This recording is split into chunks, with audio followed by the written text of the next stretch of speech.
It was a sound that could only be described as wrong, like nails dragging across glass, but deeper, more primal. Somewhere in the distance, it echoed through an otherwise silent night, piercing through the thick canopy of trees and reaching deep into the heart of fear. This wasn't just any scream. It carried weight, raw pain, and something unnatural, almost mechanical. It didn't belong to this world, or at least not the one we thought we knew. Hi everyone, you're listening to Thousand Fragments. The moment no one saw, the memory no one kept. I'm bringing it back. Drop a comment below and let me know where you are today. I'm all ears, and let's begin. There was a time when small towns still held secrets, places untouched by modernity where whispers traveled further than cell phone signals ever could. A place like this existed in rural Virginia, a quaint little college town surrounded by dense forests, its main square dotted with cafes and bookstores, its charm hiding darker truths beneath its surface. For Chloe, an art history major turned passionate photographer, life here had been peaceful. She loved capturing moments frozen in time, finding beauty in forgotten corners of the landscape. Her apartment, filled with photographs hanging on every wall, told stories of her own journey. Landscapes bathed in golden sunlight. Portraits of strangers caught unawares. Details so sharp they made your breath catch. But none of those photos would prepare anyone for what happened next.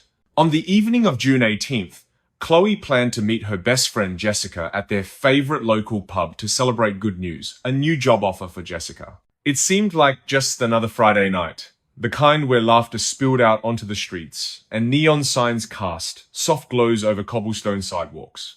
But as dusk settled, something shifted. At first, it was subtle, a flicker of unease in the air, a pause between bird calls that lingered too long, but soon, it became impossible to ignore. Jessica arrived at Chloe's apartment around 7:30 p.m., knocking gently on the door. There was no answer. Strange, she thought, considering how punctual Chloe usually was. After several attempts, Jessica pulled out her phone to call, only to hear it go straight to voicemail.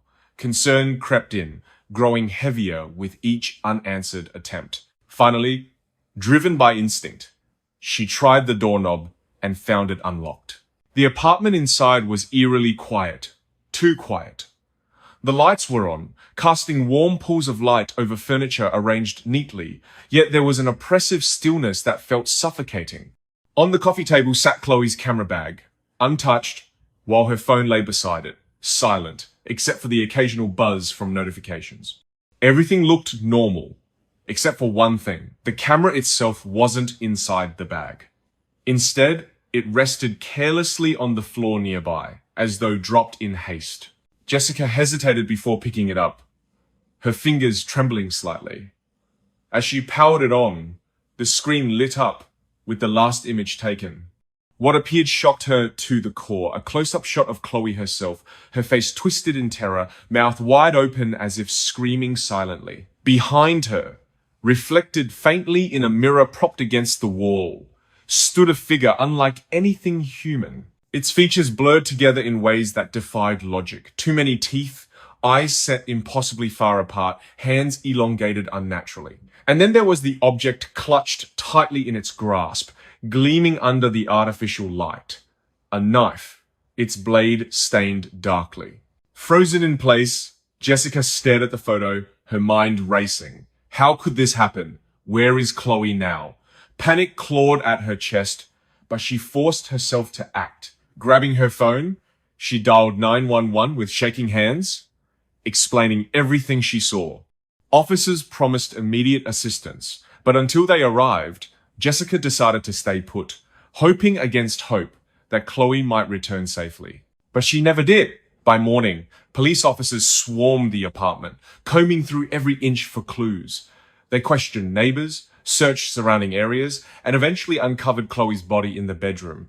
The scene was brutal, signs of struggle everywhere, overturned furniture, shattered glass. But what haunted investigators most was the absence of clear motive or perpetrator. No forced entry, no evidence of robbery, nothing pointing toward who or what had caused such violence. Back at the station, Detectives examined the camera closely, running tests on the final photograph.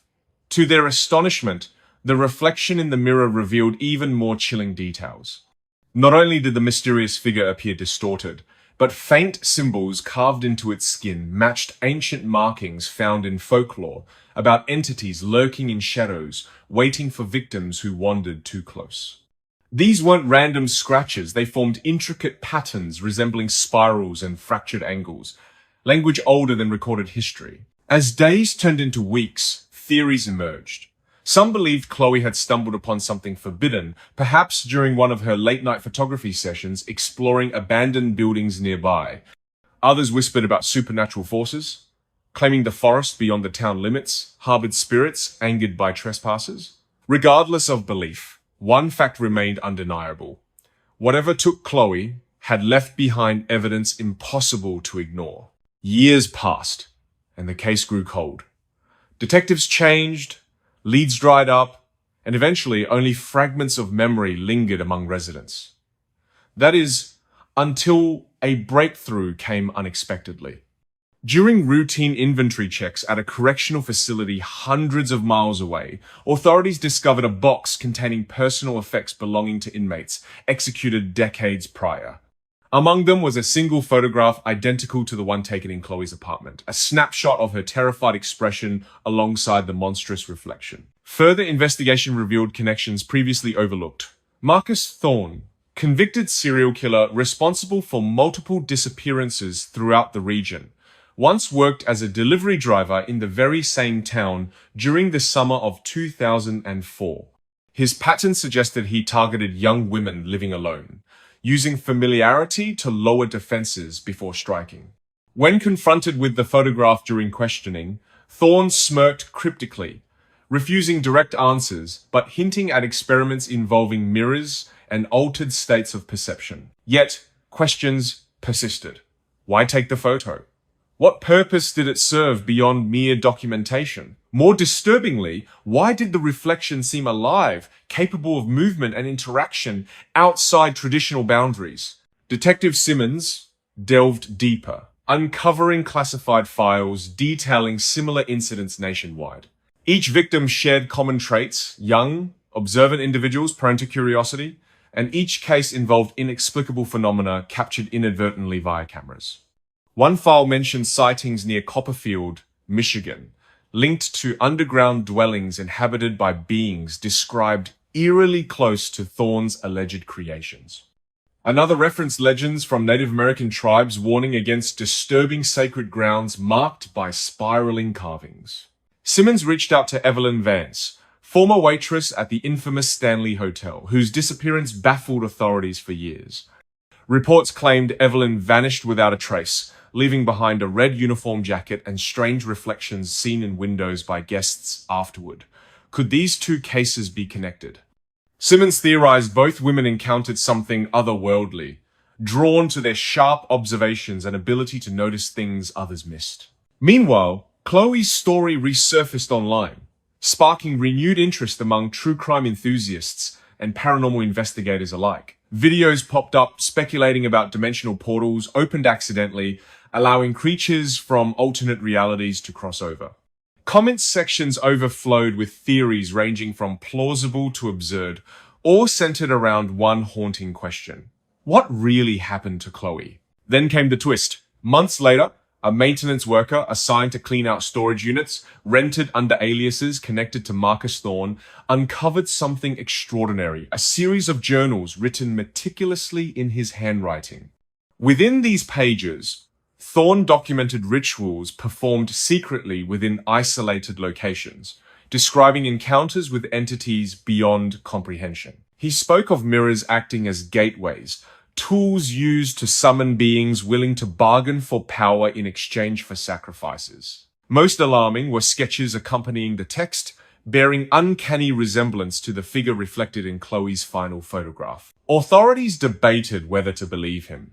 Was this confession genuine, or simply the ravings of a disturbed mind desperate to manipulate public opinion? Forensic analysis provided partial clarity. Ink samples matched known writings from Thorne's youth, predating his criminal career.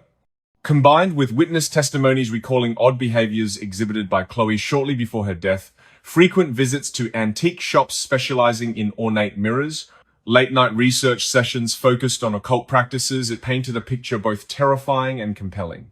Could Chloe have unknowingly triggered something irreversible? Had she become ensnared in a web spun by forces far greater than herself? When Detective Simmons returned home that night, he couldn't shake the feeling of being watched. Shadows danced erratically outside his window, shapes shifting subtly whenever he glanced away. Exhaustion hit hard, pulling him towards sleep despite lingering unease. Before turning off the light, he checked his desk drawer, ensuring the folder containing Chloe's case remained secure. Yet, upon closing it, a faint click resonated softly, not from the drawer, but somewhere closer. Startled, Simmons froze, listening intently. Nothing followed immediately, but slowly, deliberately, footsteps began echoing through his apartment. Heavy boots thudded rhythmically, moving closer with each passing second. Gripping his flashlight tightly, Simmons swung open the drawer again, retrieving the folder. Inside, resting atop Chloe's photograph, lay a fresh print, a handprint pressed firmly into paper, its outline unmistakably matching the grotesque reflection from the original image. Heart pounding wildly, Simmons realized the truth. Whatever took Chloe hadn't stopped there. It was still watching, still learning, still searching for its next target. And that was another story, lost in time. But stay with me, because there's still more waiting in the shadows. What do you think happened to Chloe? Let me know in the comments. And until next time, stay safe out there.